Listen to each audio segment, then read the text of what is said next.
Selamat datang di Agus Pajak, tempat Anda belajar pajak. Pada video ke-40 tentang Undang-Undang Pajak Penghasilan, kita bahas norma penghitungan penghasilan neto untuk perusahaan pelayaran dalam negeri. Wajib pajak perusahaan pelayaran dalam negeri adalah orang yang bertempat tinggal atau badan yang didirikan dan berkedudukan di Indonesia, yang melakukan usaha pelayaran dengan kapal yang didaftarkan baik di Indonesia maupun di luar negeri, atau dengan kapal pihak lain. Dengan demikian, penghasilan yang menjadi objek pengenaan PPh Pasal 15 ini meliputi penghasilan yang diterima atau diperoleh wajib pajak dari pengangkutan orang dan/atau barang, termasuk penghasilan penyewaan kapal, yang dilakukan dari 1.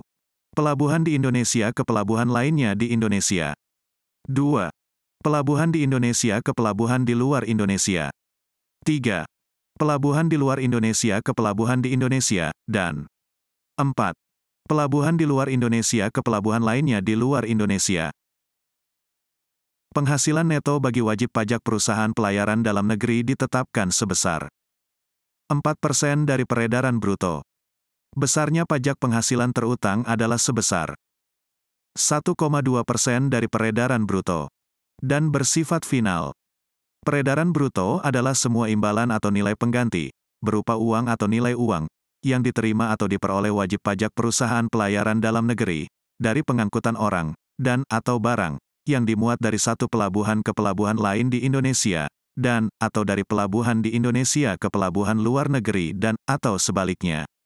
Dalam hal wajib pajak membayar pajak di luar negeri, atas penghasilan yang diterima atau diperolehnya di luar negeri dari pengangkutan orang dan/atau barang termasuk penyewaan kapal, pajak yang dibayar di luar negeri tersebut dapat diperhitungkan dengan PPh yang terutang, untuk masing-masing negara setinggi-tingginya 1,2% dari penghasilan yang diterima atau diperolehnya di luar negeri tersebut.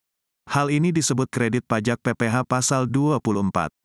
Dalam hal wajib pajak juga menerima atau memperoleh penghasilan lainnya, maka atas penghasilan lainnya dikenakan PPh berdasarkan ketentuan perpajakan yang berlaku. Terima kasih sudah menonton video Agus Pajak. Agus Pajak adalah tempat belajar perpajakan, bahkan bagi pemula sekalipun dapat belajar perpajakan dengan mudah. Semoga Anda dapat memahami dengan mudah. Selain belajar melalui video, laman aguspajak.com juga menyediakan tulisan tentang perpajakan.